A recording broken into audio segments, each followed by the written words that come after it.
So on episode 2, he left this comment. I'm waiting for the episode where you talk about being a DJ in the same venue and party where 80% of the DJs are getting 1,200 to 1,500 rand for their hour set. But there's a TikTok DJ or social media influencer at the same party getting 10 to 15,000 rand just to either be there or to DJ there. It's very serious today. It's so serious. No, I'm dead ass. So That's what the cave is about. It, Yeah. like per se, just to get that creativity out of you and for you to again play what you want, bro. One of our mentors and one of the legends in the game is currently facing an issue where he's only known for like hip hop and R&B, and he so badly wants to get out and play these different genres that he loves. The DJ speakers, the speakers were behind the DJ booth. It's a huge rig. Just after I come back from the sound guys and I start again, I just hear a bang. The entire rig fell off of the stage onto the ground. Bang. Yo, welcome back to the Let's Talk Foreplay podcast. I'm Gremlin. This is Kane. And we're super excited for our third episode.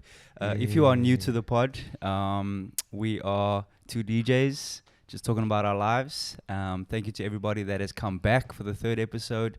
We really appreciate all the support so far. It's been amazing. Really good. Yeah. Really good. Shout out to everybody watching, commenting, sharing.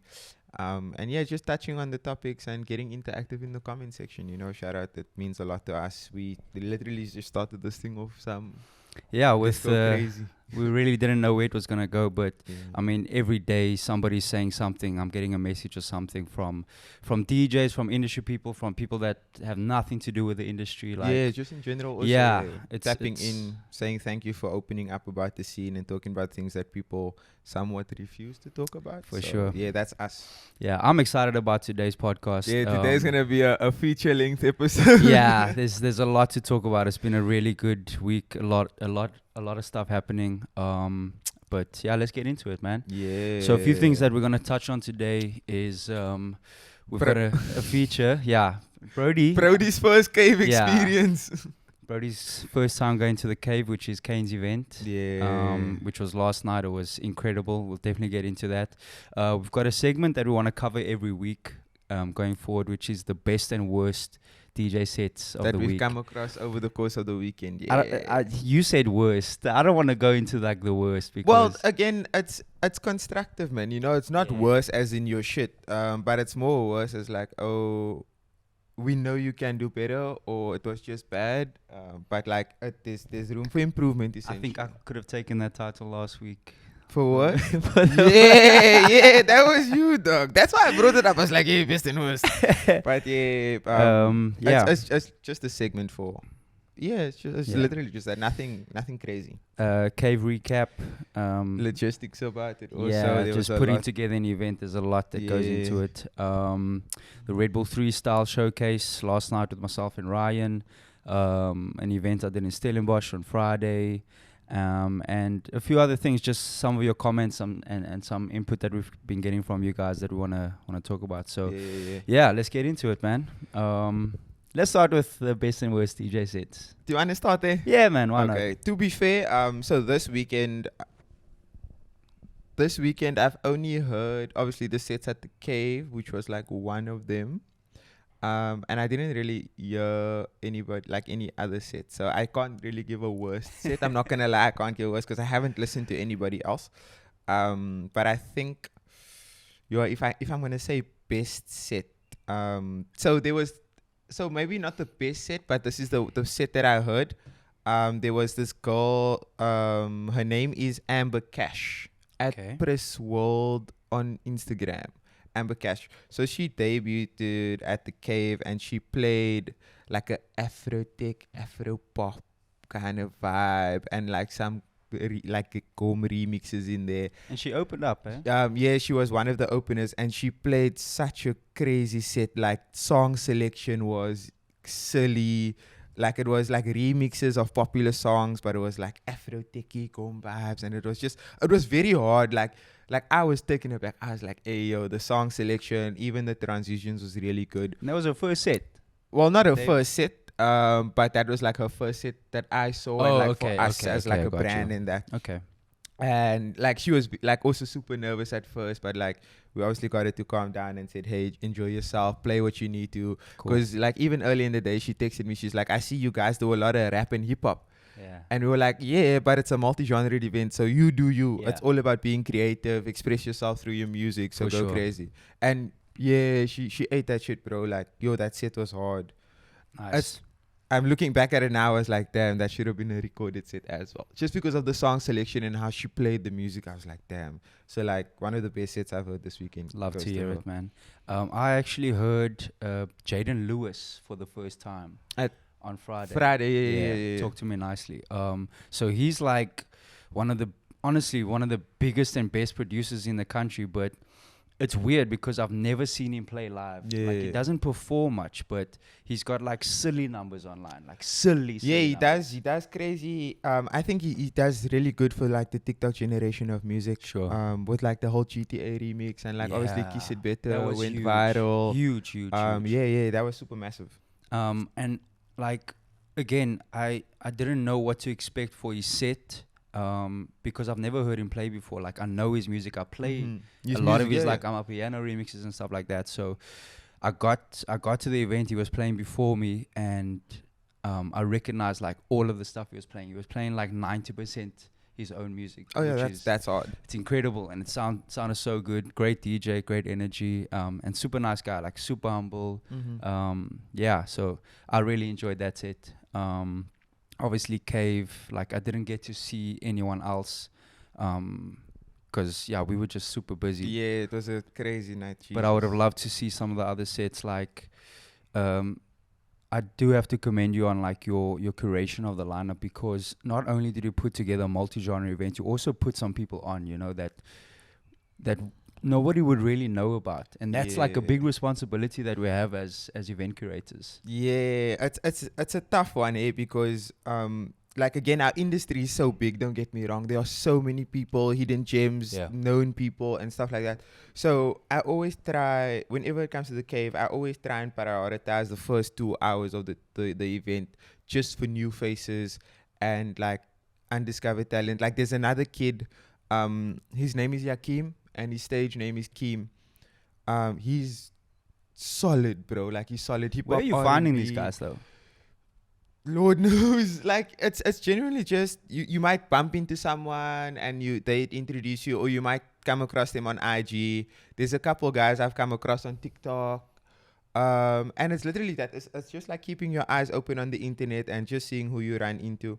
So I've heard about Yakim a couple times, but I've never gotten the chance to experience like a Yakim set live. Got you. And then we just got close to the day and we were like, yo, we need openers. And then we were like, yo, let's put him on. Let's give him a shot. Let's hear what he's like.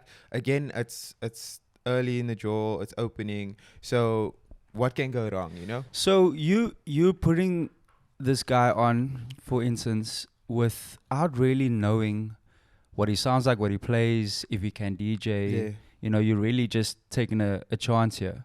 So I think it's great that you do that and taking that risk, but some like other DJs that are trying to get opportunities and trying to get on might look at that as, you know, how can you book this guy and you don't even know what he plays? And he's playing at an event that a lot of people want to play at, you know what I mean? So it's like, it's a double-edged sword, because you're giving opportunity to someone that you really have no idea. Yeah. Well, it is a double-edged sword, but I always say, like, when I came up in the industry, I always wanted that opportunity where someone's just gonna book me without knowing what I do, what I sound like. Okay. And just trusting it. Just trust, So, and that's what I kind of want to do, and that's what I want to do with like the opening sets within the Cave. Like, it could be your very first gig, it could be your 10th gig, it could be your 100th gig, but just the fact that you have someone who's going to trust in you and say, hey, this is a multi-genre event, play what you want to play, do what you want to do, and go crazy.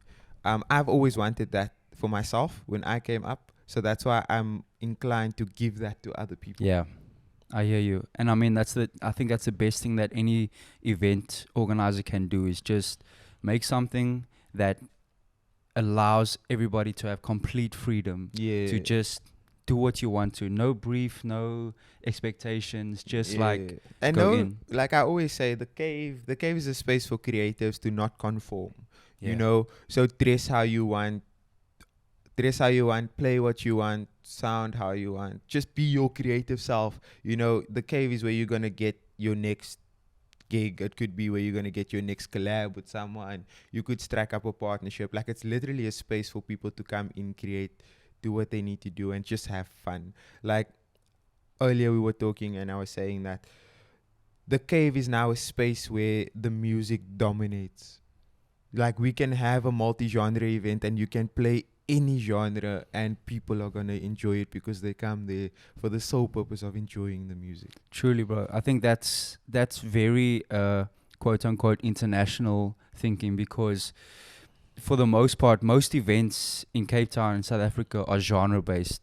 So an event will be a hip hop or amapiano jol or a deep house jol, like very genre specific, and that's dope. But sometimes I think there's more excitement in the unknown. Very much. You know? Just coming there and just accepting whatever happens. Yeah. And that's why we don't put genres on our posters. The only poster we ever put a genre on was Volume 1, and that was obviously the first event and getting people to come in and whatever. Yeah. But ever since then, we've never put genres on, not even on the lineup times. We don't specify what's going to be played. It's literally come in, have fun, and enjoy what you I think that's how it should be, man. I mean, like, from what you said to me about the lineup and you know, the other DJs that have been playing, I mean, I saw some stories of Mila, and she was doing like I want to get Brodi's take on that one. Yeah, Brodi was shooketh. Okay. A lot of things that I didn't expect. Yeah. Quick backstory on this though. So I think it was a couple weeks ago when you guys thought it was Mia on the lineup. No. I knew it was. Okay. Yeah. Because I remember we spoke about it and you guys like. Because there's Mia, there's Mila, there's Mila Rose or Mia Rose? Mila Rose with the L. Yeah. Yeah. So you guys asked me like, who's Mila? And I was like, oh, Mila's part of like the A11 collective. She played at so the first time I heard Mila play was at a Puma X Archive event that was curated by Prime. So I played after Mila. So I popped up 45 minutes early and I'm listening to Mila, and she was so deep in like her Afrobeats bag. I was like, hey, yo, I've never heard her play before. And she's from like Netherlands or something, yeah, right? She's from Netherlands, yeah. So I never heard her play before, and I was like, I took to it and I was like, damn, this is hard. And then Jason was still with me that day and he's like, yo, we need to get her on for a Cave. And I said, yo, say less. So I told you guys about that and you guys were like, can she knock? I was like, yeah, she can play. Just wait until you get to the Cave. She can play. And you guys are like, hey, we don't know yet. Because you guys have never heard her before. And then when I saw Brodi's face last night, I was like, I told you so. Yeah, it was really refreshing. Like, again, so. I didn't see the whole set, but just from the stories that I saw, like, she played a very international sound that was, you know, there was a lot of risk-taking. There was a lot of, you know, edits and mashups and that kind of thing, and like multi-genre. And yeah, we love to see it. Like that's what we're about. So that's what the Cave is about. It, like per se, just to get that creativity out of you and for you to again play what you want, bro. Like just play music. Like again, we as DJs, we are so constricted and confined to these genres. Like, one of our mentors and one of the legends in the game is currently facing an issue where he's only known for like hip hop and R&B, and he so badly wants to get out and play these different genres that he loves, but it's a struggle for him to do so because, you know, we as DJs, we are confined to these. Like me, I know I only play hip hop and R&B, but I'm not confined to that space because at the Cave I can explore, and I can go a bit. I can go left field, you know, and that's what we did with our set yesterday also. So let's talk about our set. So look, this was our second performance together. Second ever performance. And when we did the first one at G Day, it took us a good 2-3 weeks to really put together a full hour set. And when we're putting a set together, there's no freestyling, it's meticulously planned. Every song in a specific order. every transition, every idea has, a purpose. Yeah. And we did the same thing for Kave now.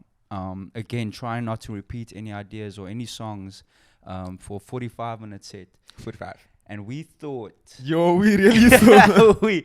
we put the set together and we're vibing with it. Yeah. I think we loved it. We compensated for 10 minutes of potential freestyle.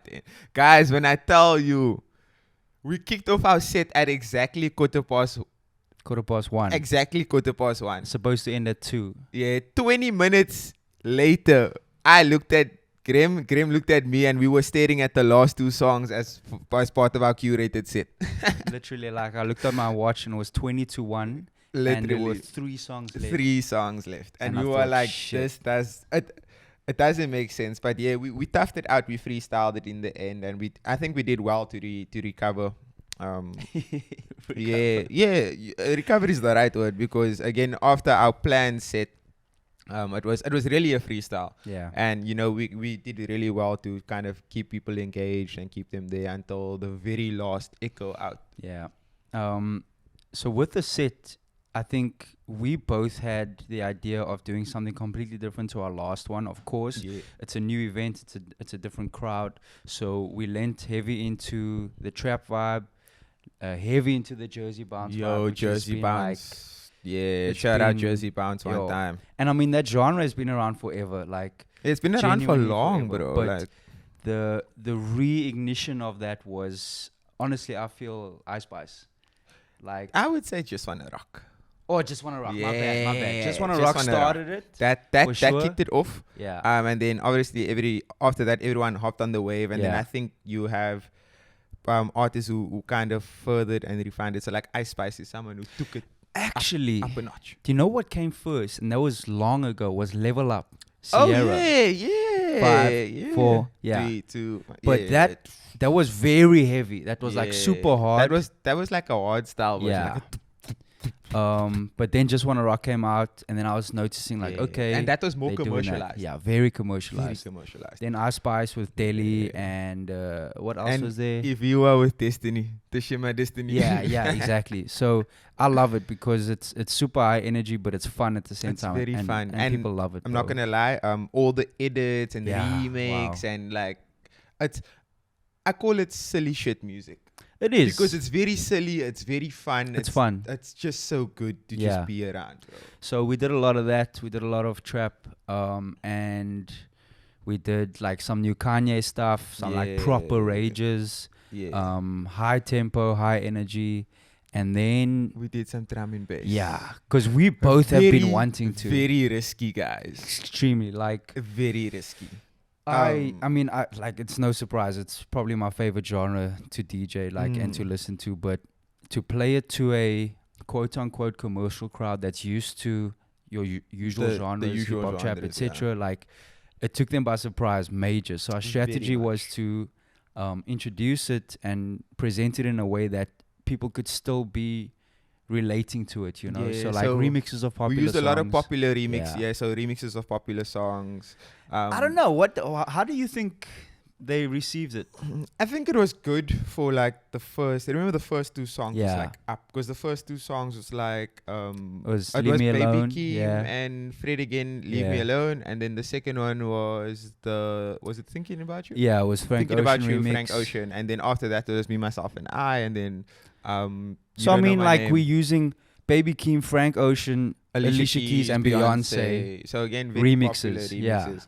And to be honest with you, I think it's fine. I think the reception was nice. The first 2 songs definitely did. But because it's drum and bass, and it's a whole new, I wouldn't say a whole new genre, but for this crowd, and then just you never hear drum and bass in the club. It took them by surprise for sure. Very much. I could see some people they were not knowing how to dance to it. Do they go because it's fast? But what you don't realize is it's actually it's halftime too. You can groove to it at half the pace at a hip hop pace. You can, because it's in that hip hop sphere of 85, BPM, 87, So it really did take them by surprise, and I don't think that they were expecting more than 2 songs. Yeah, we went in for a good 5-6 minutes on that. Yeah, and then obviously from there we switched it up and we went a bit more R&B sounds to Yeah. kind of close off the night, because we did end off the night. So the last 15 minutes was more mellow R&B sounds, kind of closing off. So the logistics of setting up the cave, obviously there was a lot that went into it. This is your third one. Look at Brodi laughing at me. But you put a lot of effort into Yeah, this. this man saw me go through the most yesterday, Yeah, bro. I was there. They were having problems lighting and Yeah. also from the last day. So It didn't work, right? nah, we didn't do it. We decided not to do it. So every cave that we've done, we've made sure that the setup is completely different to the previous one, so that nothing looks and feels the same. Got you. So yeah, so yesterday we were running through setup, right? So Saturday morning now we were running through setup. So we got there. I got there at 10, and then sound came there shortly after. So we had we had a square platform that elevated the DJ booth, and then we had the DJ booth, and then we had LED lights corner around the DJ booth to light up the DJ booth. We had one behind, and then we had a LED light on the box itself, on the DJ booth itself, so to illuminate where the DJ is playing. And then we had Malay 764. He was our designated visual architect for this event. So he's the guy who's responsible for all of the graffiti that you saw on the promotional material. Cool. He did a massive mural yesterday where people could go on and write their names and draw little things. And then he also spray painted 2 canvases for the front of the DJ booth. So that's what you guys saw in the front of the DJ booth and what you guys will see on the stories. So in your mind, you're trying to create an experience, an interactive experience, not just come to the party and there's DJs. Event, bro. Yeah. It's not just an event. It's about the music. It's about the creativity. It's like with Malay being, for example, so visual architects is something that Jesse and I came up with, where we take a visual artist from Cape Town, whether you're a photographer, graphic designer, graffiti artist, whatever you are, and we put you at the forefront of the marketing material. So Malay, again, he did all the graphic design or all the graffiti for the event and the posters. Yeah. And at the event itself, it was so dope. He was even tagging, or he even customized pieces for the people there at stage. So I got the Cave logo spray painted on my utility jacket, and then Josh also got something spray painted on the t-shirt. So it's literally just to highlight artists and to give all types of artists, not just DJs, not just performers, a segment and a space within the cave. So yeah, setting up was logistically crazy. I had a crazy problem at the venue yesterday. So after we set up, right, so we got there at 10. We did sound setup and everything. We finally figured out what the lighting is supposed to look like. Made sure everything's in order, bar and all of these things, right? So now we're chilling at the venue so we're relieving each other at the venue, man. So I'll be there for a couple hours, then we swap, and then I go home and I change whatever. So now in this time, we're obviously chilling at the venue and we're playing music and we talking and we eating and whatever the case may be. So we're like, okay, cool, everything's dope. We have load shedding backups and whatever, we sorted. So I head home, Ashton and Mia, we all head home, and we leave Josh at the venue because the event's supposed to kick off at 7. I get home, I shower and whatever. 5:45, Josh texts me, he's like, 5:45. He texts me, he's like, yo, the first DJ's here, I'm gonna switch on everything and whatever, and then we can start playing, which is, I'm like, okay, dope, do that, because Woodstock load shedding was 6 to 8 at the time. Okay. So I'm like, okay, cool, we are on the inverter anyway. So I told him to only switch on 2 tops instead of all 4, and to leave the basements also, that it doesn't consume a lot of power. Okay, dope. 10 minutes later, Josh texts me, he's like, there's no electricity in this place. I'm like, bro, the inverter's supposed to be on. He goes to the inverter's making this beeping sound. I'm like, fuck, this thing is probably... This is the venue's inverter. Yeah. Fuck, this thing is probably dead. Anyways, so now we're rushing to get done. So me, Ash and Mia, we're rushing to get done. We get to the venue. The inverter is dead. The inverter is dead. I'm like, okay, cool, the inverter is dead, but it doesn't make sense. Load shedding 6 to 8. 6 to 8. Joel starts at 7. 7. Yeah. But the inverter is dead. But I'm like, it doesn't make sense for the inverter to be dead because there was no load shedding. The only load Should have shedding been charging the whole time. was 12 to 2. Yeah. And during that time, we didn't switch anything on of the sound and that. So it was only after that, when normal electricity was back, when we started using sound again. Got you. So now I'm irritated and now I'm like, what's going on?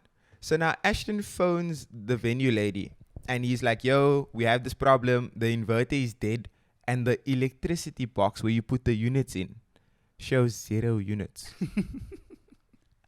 How can they? So now I'm like, why is the box showing 0 units? She's like, oh, she sent electricity to the guys there this morning before 10 a.m. and they were supposed to put it in because at 10 a.m. there was only 10 units on the box. So that means the electricity ran out and we were using inverter power for 6 hours. When there was actually electricity. When supposed to be electricity available, was supposed to be put in. So Damn. 7 to 8 we had no power and we couldn't start the jaw. Yo. So now I'm pissed, bro, because now we had to reschedule all the acts and give everybody for the first 2 hours only 30-minute slots. Damn. I was mad, bro. Damn. And now it's dark, and obviously because people know the event starts at 7, there was about 10 So there's people no in lighting. the place already. Oh, dude. 10 people in the place already. Yo. No lights, no music. We literally had to tell people, oh, everything's going to be switching on. So in that case, are you renting the venue? Yeah. Are you paying for it? Yeah, that's bullshit, bro. Because like they have a responsibility to make sure that the basic thing. But this is what I'm electricity is saying. So Yo. again, so how it went down was she sent electricity to these people who were at the venue, had to punch the electricity in and make sure that it's in. But even the venue lady was at the venue and she runs around checking all these nitty gritty things, but doesn't check the main component, which is, did they put your electricity in? And I was just fuming, bro. Man. And then I was fuming. Eventually the shit went on and we were able to kick things off. And I was like, fuck, let me You just know, you can breathe. do like everything perfectly before the event. And then something like that happens and it just throws you off completely because it's already it's a stressful thing putting an event together because Literally. you put in so much effort and energy and like, passion And then someone else fucks up. yeah. And that Yeah. I saw because because we both played at Destiny as well. And when I got there, you were playing before me and I greeted this and he was just like, bro, I'm stressed. Everything's going wrong. And I was stressed, bro. I was worried about you, bro, not gonna lie. But then I looked at like Instagram and I saw the stories and it was going off. Yeah, it was. Yeah. And that's how I said, like, the event itself was really good. It's just that little logistical nightmare in the beginning. Sure. Because, that also sets the tone for the event. Because, again, if you kick off on a bad note, you have to work a lot harder to recover. Yeah. And to get the energy up again. Yeah. And we obviously did that, and that's why everything went well. Nah, it was a later success, on. man. Yeah, you great you time. 3 out of 3 now, so well 3 done, for bro. 3, yeah. Young Shout out Jordan. to you. Shout out to Jordan. the team. Young Jordan, 86, 87. So last night, obviously, we did the Cave, and then we both played at Destiny as well. And Destiny was marketed as a Red Bull 3 style champions showcase. Yeah. So myself and Ryan were the headliners, supported by you, Liam Q, Shuffles, And who closed? Jason I think Spikes? Spikes, yeah. Spikes. and it was dope. It was just like it wasn't as full as I thought it would be from the beginning. It did end up getting like super full because I played at 12, but only about 12 did it start like really pumping. But yeah, it was a weird one, man, because I think in theory the idea was for us to do 3 style type Yeah, like battle sets, type yeah, sets. battle type sets, but it's very hard to do that for an hour at a time because I mean these 3 style sets are 15 minutes. Yeah. So to do that type of thing for an hour, is very hard to prepare. So I did a lot of stuff that I know works well. I did some new ideas, but you can't really think of a brand new 3 style sets. These sets take like months to prepare, Yeah. So I wanted to really do that type of thing, but myself and Ryan just said, let's just have a good time and rock out, bro. and rock out. So yeah, it was good. It's always good to see Ryan. I mean, that's, Mount Rushmore. He's a goat, like the goat of his generation. He's on the mountain, no cap. We wouldn't be. I don't think any of us would be here without him. Reddy D, guys like that. Yeah, sit in the forefront. For real. So it's always great to see him number one and to share lineup with him as well. It's just, and not only just be on the same lineup as him, but also like to be considered in the same league as him is crazy. Different chat, no? And it was quite mad because like it was you, then me, then him. Yeah. Like, and I just had this idea. What if there's an event where it's you, and then me, and then Ryan, and then Reddy D? It's like the goats. You know what I mean? That would be chaos. That'd be crazy, also, eh? Shout out for saying I'm on the Mount Rushmore. But you are. Of your generation, you are. You know what I mean? We all have fairs. like the one of our generation. Like you are that guy of your age My group and your generation, and like they are as well. And I guess I am too. Not gonna lie. But like that would be crazy. I think it would be chaos. Like 4 hours, like just 4 hours. Yeah, it would be madness. It would be madness. It would be chaos, so there's an idea. Yeah, that is a good idea. But the Destiny event wasn't bad. Like when I pulled up, it was fairly empty. But like 20 minutes into my set, people started getting active, so they started pulling to the front and they started dancing. I'm not gonna lie, I feel like I rinsed the crowd. I played gang sing-alongs. Yeah, it was a very young crowd, man. Extremely young. Like I'm starting to feel super old in some of these places because like 18-year-olds, man. Not gonna lie, Destiny has done really well these days to pull in the young 18 to 22 crowd. demographic. Like they did really well. Shout out Destiny for that one. Obviously keeping the energy in the space. For sure. Hey yo, you wanna tell them what happened there Friday? Friday was. I swear, since we've started this podcast, just mad things have been happening. Like I've never had bad luck in terms of like equipment and just silly shit. Yeah. Since we started this podcast, it's just been crazy. Who's praying on the downfall? I don't know, bro. But like, think about that event at the castle. Leave my voodoo doll alone, please. Yo, dude.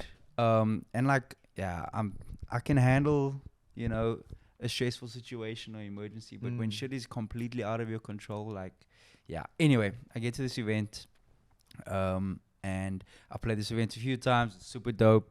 You've played there a few times. Yeah. Really, really fun. University crowd.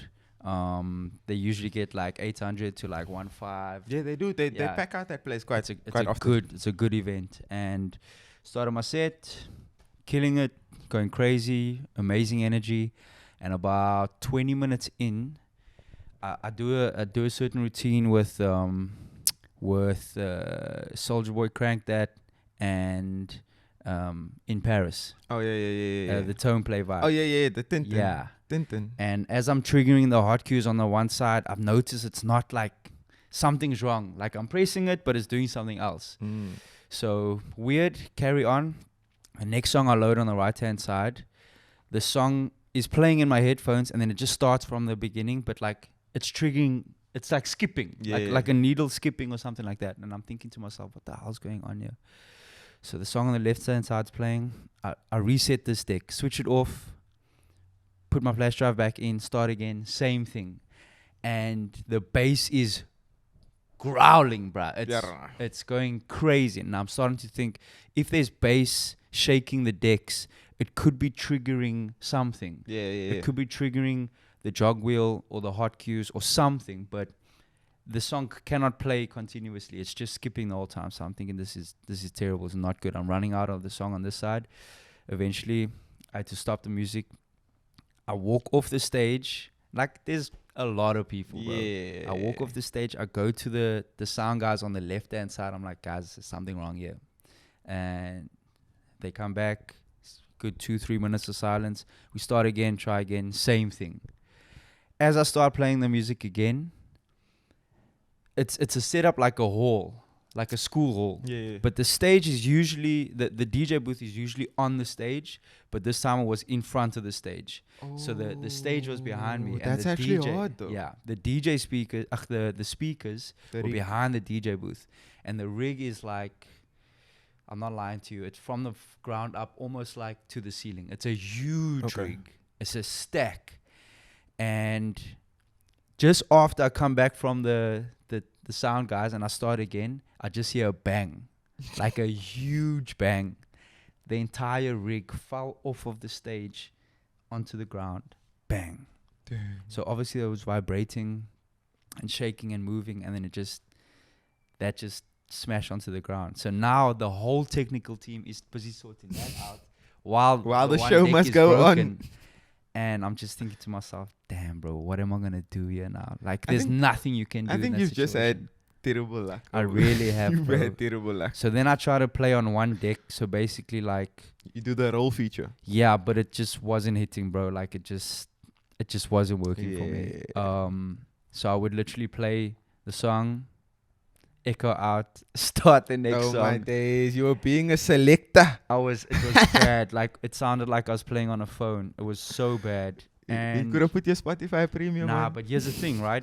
So I'm messaging the organizer. I'm like, guys, I actually can't carry on doing this because A, it sounds shit, and B, like, it's a negative the crowd has reflection no on idea your what's brand. going on. So now you look terrible. I look terrible. I look like I can't DJ, you know? So now I'm thinking to myself, like, this is detrimental to my brand. Yeah. So I told them, listen, guys, I have to stop. It was about 20 minutes in, 15 minutes in. I was like, I have to stop. I'm sorry. Kurt April's backstage, and he comes to me and he's like, don't you have a premix? I'm like, what?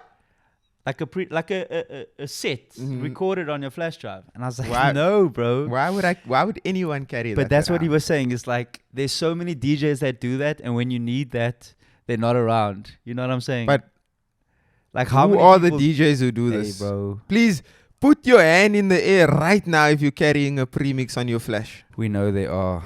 I have plenty. too much music on my flash to make space for a premix. But in that scenario, even like we asked Jaden, we're like, don't you have like a mix recorder? And it's like, nah. Yeah, nothing. because No, 100% you're right. We shouldn't have that. But in case of an emergency, what if you had to like that? Nothing. no, I'm done playing, dog. It's Okay, not my fault. I'm not saying we must go up there and act. No, I'm obviously saying not. play the music so that there's music playing and people don't leave. No DJ, just Me, have.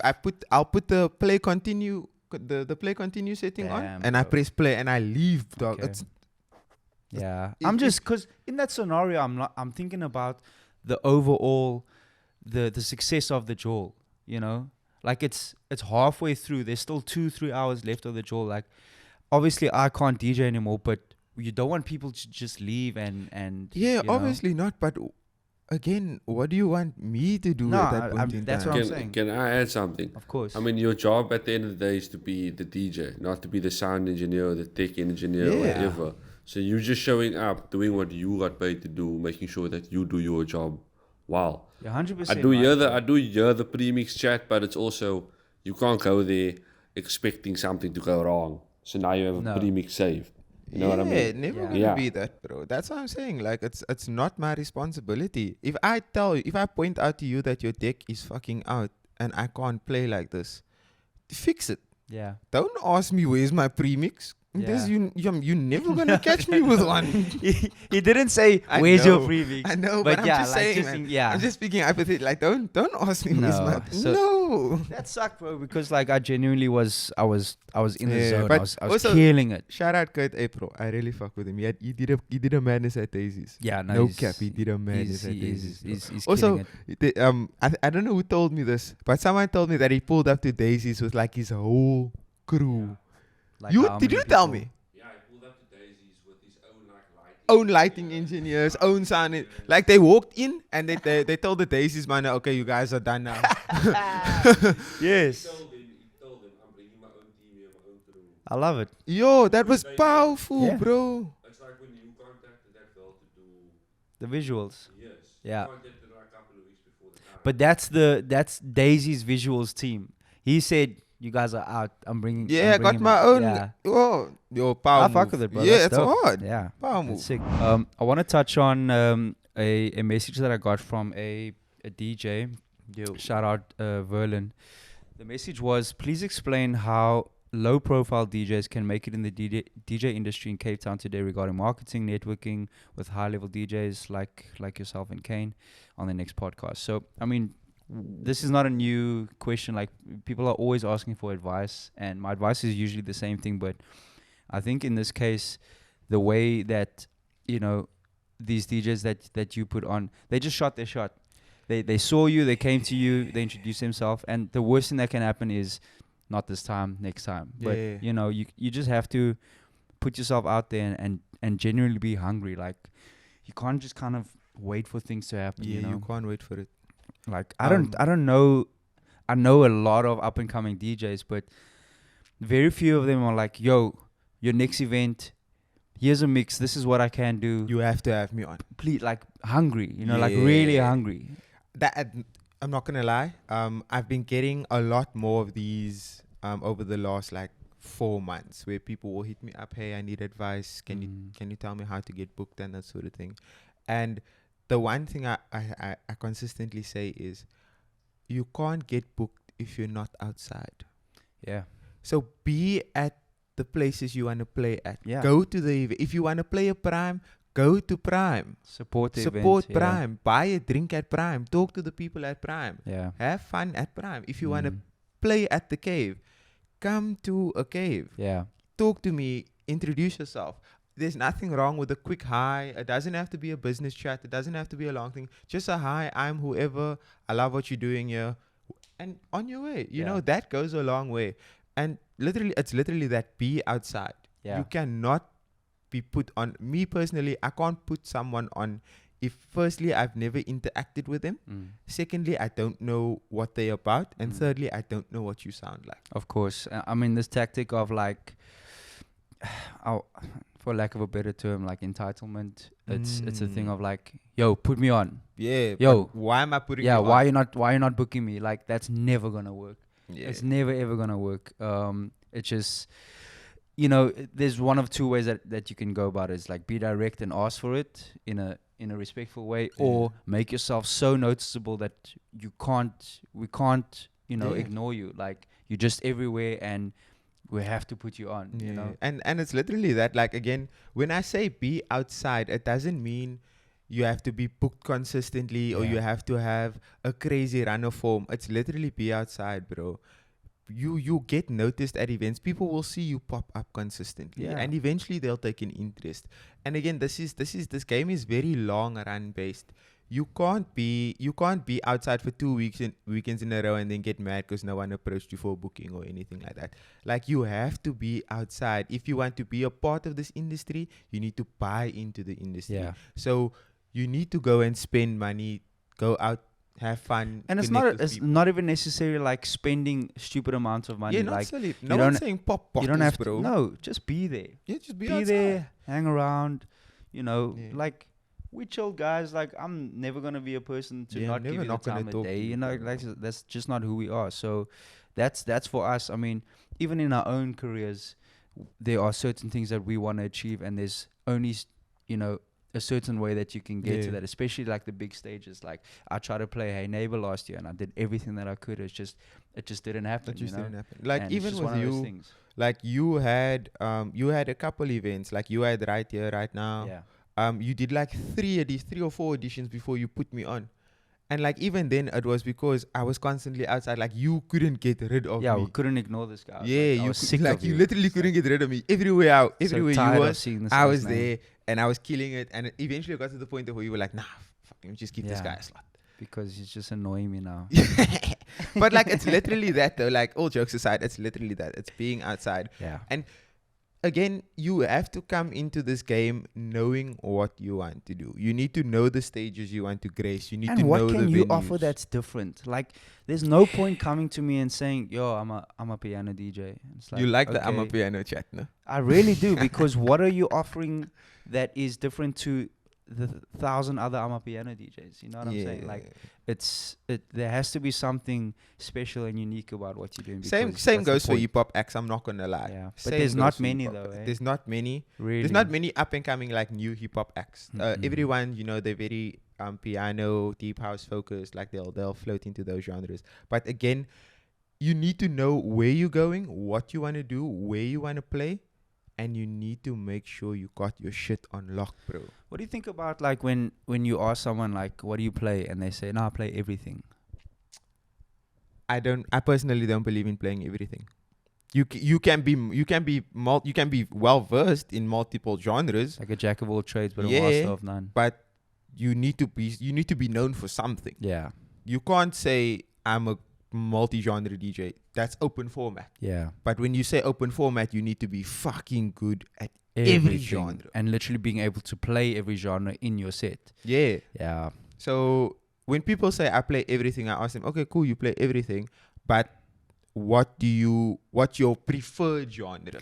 I'll tell you what. Why don't we open the floor to some comments on the page now, just for like what the everyday person wants to see in a DJ set. Like what do you really look forward to, and what is something that makes you hear a DJ set and go like, wow, that was dope. The one, yeah. You know, more than just hearing your favorite songs, because that's one thing, right? That's one thing, Everybody can do that, but it's like, what makes you go, that is a really good DJ? Yeah, because a lot of people, like when they critique these days, it's based on various things. So looks is one of them also nowadays. So if you're sexy, chances are you're a good DJ. Damn.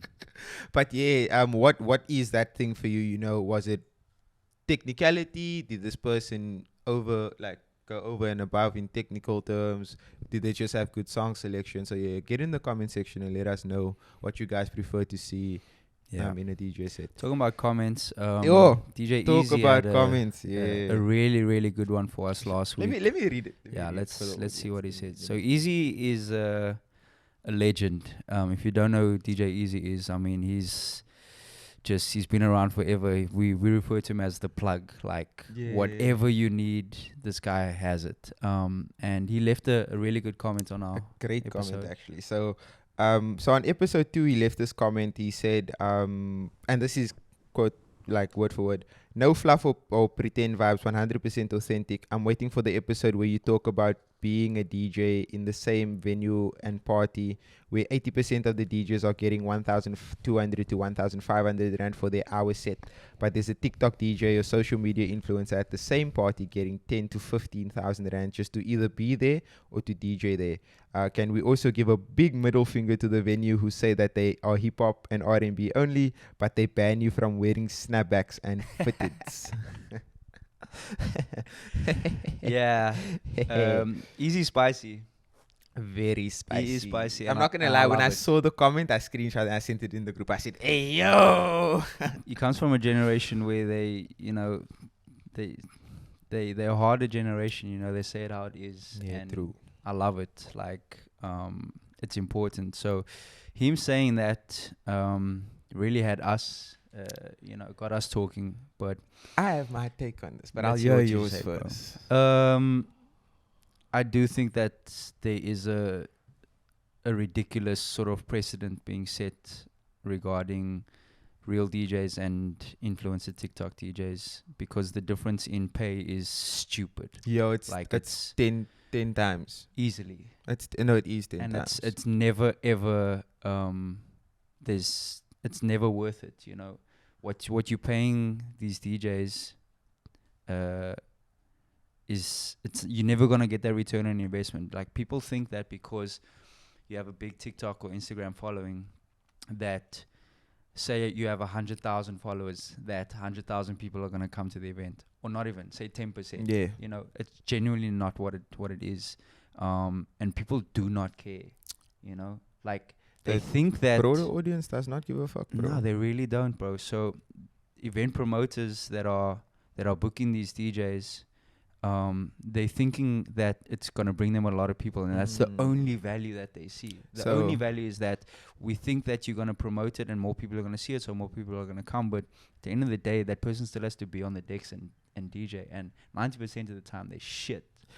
So my problem is not with the influencers and the people who do the DJing. It's with the fucking promoters. Yeah, exactly. No DJ can put themselves on the lineup. Somebody has to say, okay, we're going to book you. And what's your rate? Sure, we'll pay you. So We'll pay you 15,000. So this is my problem with the promoters. Again, and like you said, the sole reason for this booking is because they feel that there's going to be more eyes on their flyer, there's going to be more eyes on social media, and it's obviously going to attract more people. It does not work. It does not work. It doesn't. It really doesn't.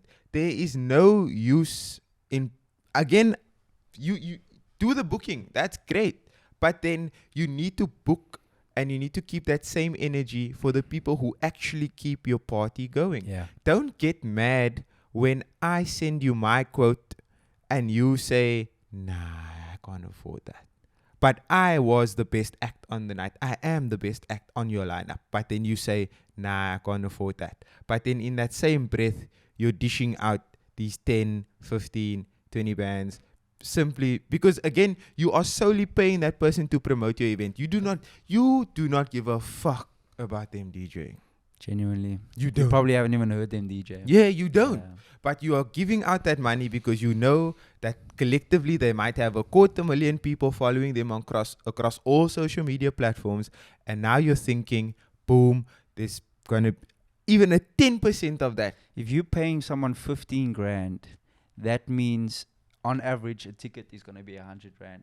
So that's, what's the maths on that? You're expecting 1,500 people to come. Yeah. Or 100. My maths is Your bad. math is terrible. What is it? It's 100 people. 150 people. Yeah. So if 150 people at, so 15,000 rand, at 100 rand each. 100 rand each. Yeah, it's 15k. No, I'm saying how much? So how many would people? need 150 people. 150 people. So again, you are banking on this person potentially attracting their booking fee, which is 15,000 rand. So you need 150 people It's at not gonna 100 happen. rand to pay this person. And let's say you flop. Then what must happen? Mm-hmm. And again, this is the problem with event promoters, and we touched on it last week. The problem with event promoters and curating and how to throw events. Rather follow the Groovy Nights formula, bro. Just book 15 just DJs. Just book 15 just DJs, pay them all 1,000 rand, and then have a pussy time. But now you want to spend this 15 grand on this one person, banking on the fact that they're going to pull in 150 plus people, and they don't, and now you sit there mad as hell. Silly. It's Yeah. irritating. I can actually make a crazy example. A couple years ago, this was 2021. I played this fucking magazine launch event for this brew. And he booked a good lineup. Again, very social media influenced heavy lineup. Yeah. The 3 quote-unquote biggest acts on the night had a combined following, including himself, the event organizer, had a combined following of 200,000 people on Instagram. A combined following. That's all 4 of them together. There were 60 people at the event. Not surprised. There were 60 people at the event. And I had to fight that brew for 6 months to get my money. Yeah. I'm not surprised at any of this, bro. That's a very, very sad reality of what people think that, you know, what the value of a DJ is. Yeah, is and the again, social media. It's As really a disclaimer, this message is not against the DJs who get booked. It's the promoters. It's the promoters. It really is. It's the promoters. So promoters who are watching this, stop your cock.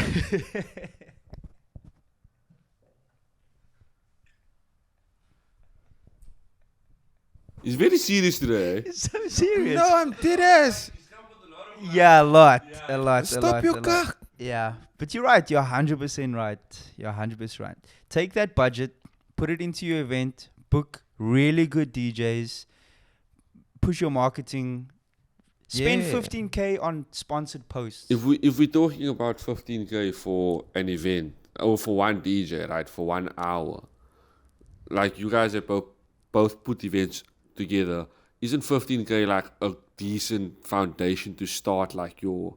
You can do your entire lineup. You can Yeah. for 15k if you're doing your shit at a club for 15k, you can book 7 just DJs. Yeah. You can put a 3,000 rand into promo, and you can operate the rest on a bar tab for the guys or riders or just push money towards people to promote your event on social media. Instead of relying on one or two big names and then just... So instead of having a TikToker who's a DJ, why not just have that TikToker, pay them a fee? Because they want to DJ. Yeah.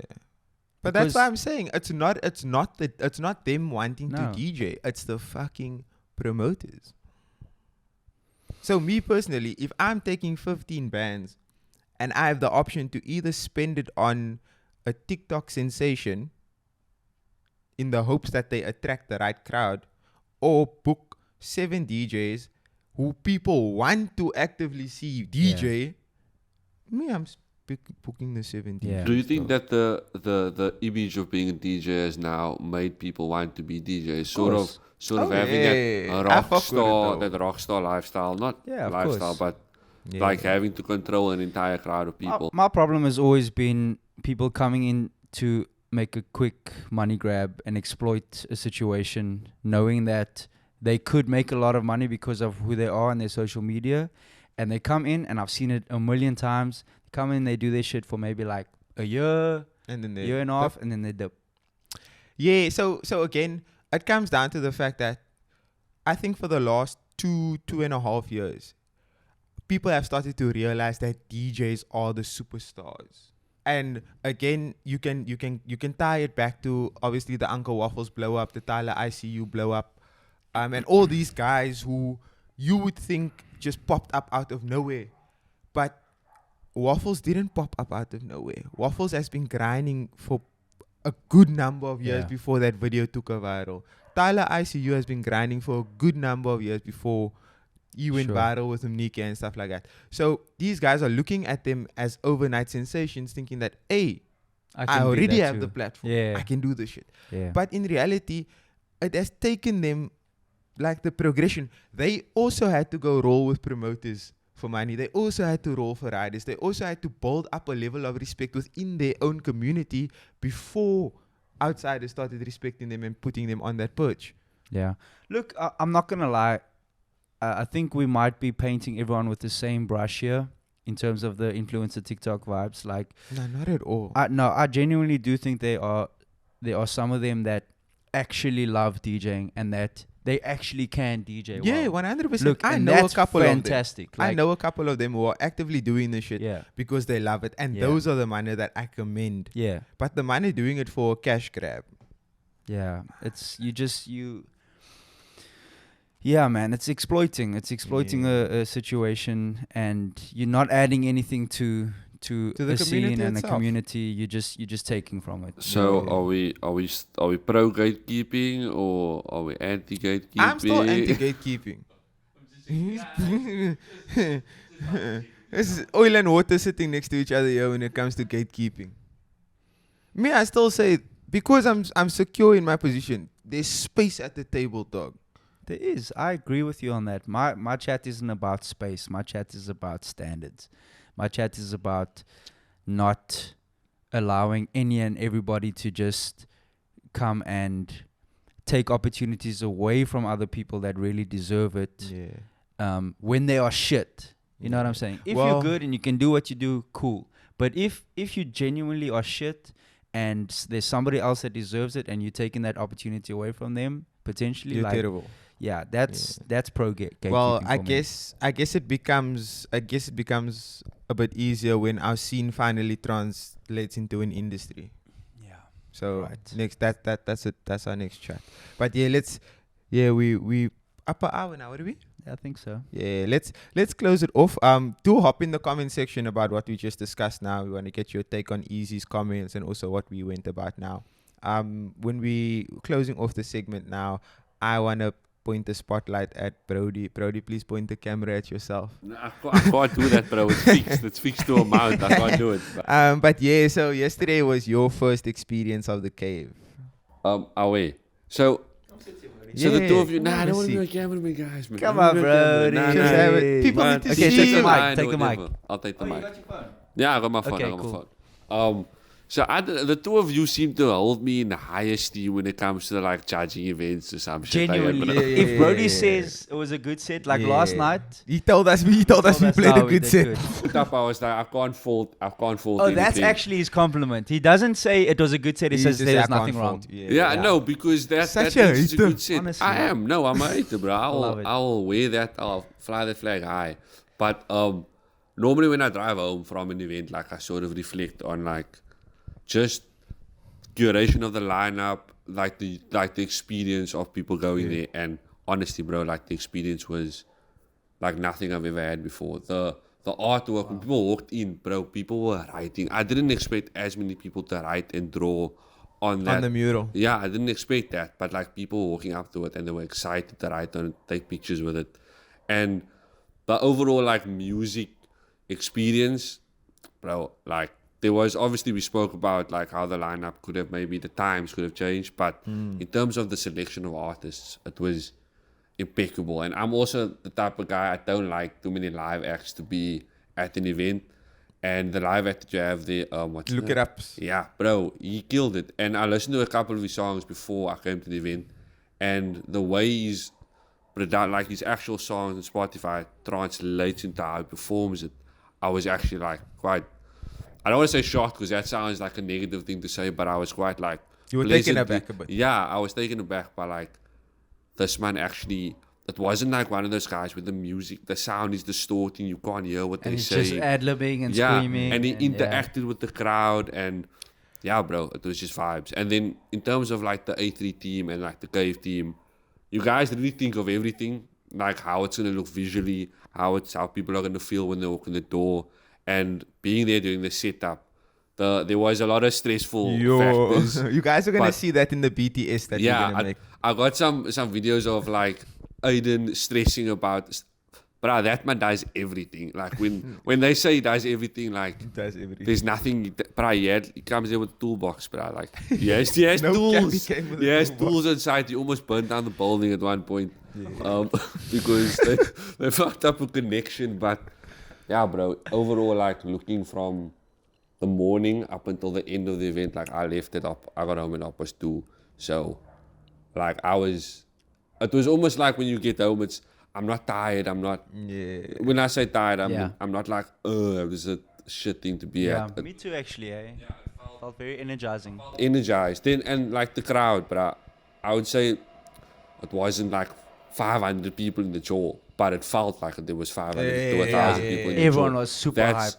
That's crazy because the energy that they give you, it's incredible. It's different. Yeah, nothing but good words. What I like about the crowd is that no one's trying to be there and be cool and sit in their corners. No sections and bottles. Like also that jumping, sweating, raging. Thing. Yeah, that's a strategic thing. So I don't know if you noticed, but whenever we do the layout, there's 3 sofas max, and it's all pushed far into the corner.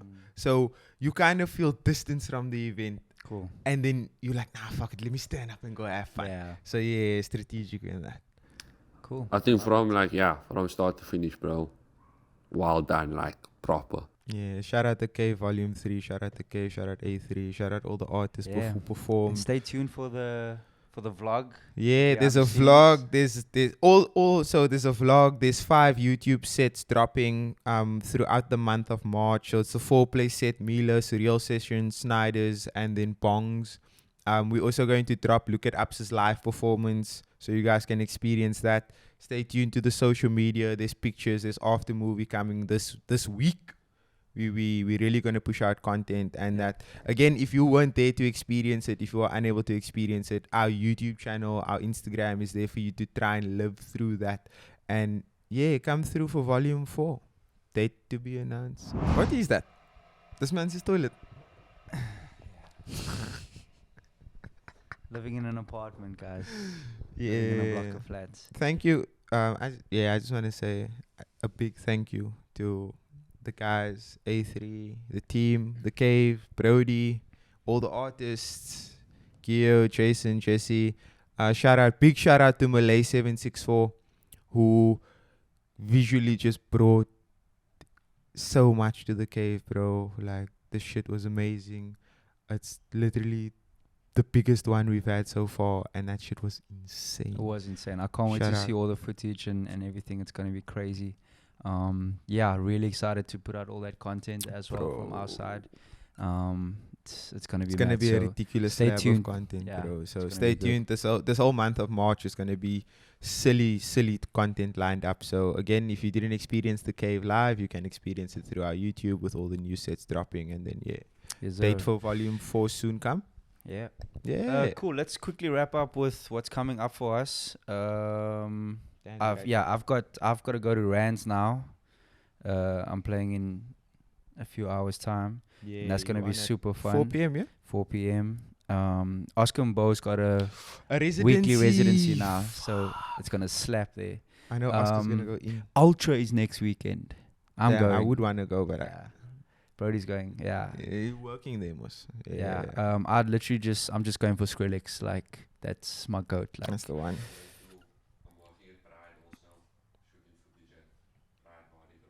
Nice. sheesh, nice one. And you? Yeah, I got. Something's happening on Friday, but I can't recall. I didn't put it in my calendar, but I got something on Friday. I got Destiny on the 2nd, which is the Saturday. Yeah, we both. There. There's also something happening at Waterfront this Saturday, which is gonna be super dope. It is Broke X Converse X Monster, Wow. which is a skate jam. So massive skate jam happening this Saturday. At VNA Breakwater at the Battery Park. Yeah. Yeah. They actually like remodeled the skate park and they added extra ramps and shit like that. So it's like a mini X Games basically that they're hosting. Yeah, so I'm gonna be caught up there for a couple hours on some hip hop and I definitely want to R&B check vibes. that out. Broke also recently had this past Saturday. They had one of those, like a mini version of that in Khayelitsha. Wow. Yeah, so this is a big skate jam in Khayelitsha, also sponsored by, but this one was sponsored by Jägermeister, in affiliation with Broke. And then also with the whole Converse Ulti X thing. So yeah, that's my Friday and Saturday. And then, yeah. They're killing it, man. Yeah. All right, cool. Yeah, shout Eazy. out. Thank you for everyone who tuned in again, episode 3. Yeah, I can't wait for us to continue this journey together. There's just a lot more going to happen. We're going to go up. Also, don't forget about our Reels challenge, man. Yeah, guys. We actually didn't get anything. Not that I recognize. People were eating that Yoko reel up though. Yoko, Yeah. if you're watching this, We need that sponsor, please. Yeah, Please, we need the sponsor. come alive with the Actually, coins. anybody that wants to sponsor the pod yeah, and true, the channel, true. like, reach out to us. Even if you're a small company, whatever it is, Yeah. doesn't matter. Just reach out to us. Support local. Yeah, exactly. Like, Comment, subscribe, go follow crazy. Foreplay, follow Kane, follow Gremlin, follow Brody, follow the Cave. Yeah, follow and A3 Agency. Everybody. Just follow. Just, Just have a good time. Cool. Thank you, Sweet. everybody. See you Love. next week. Peace.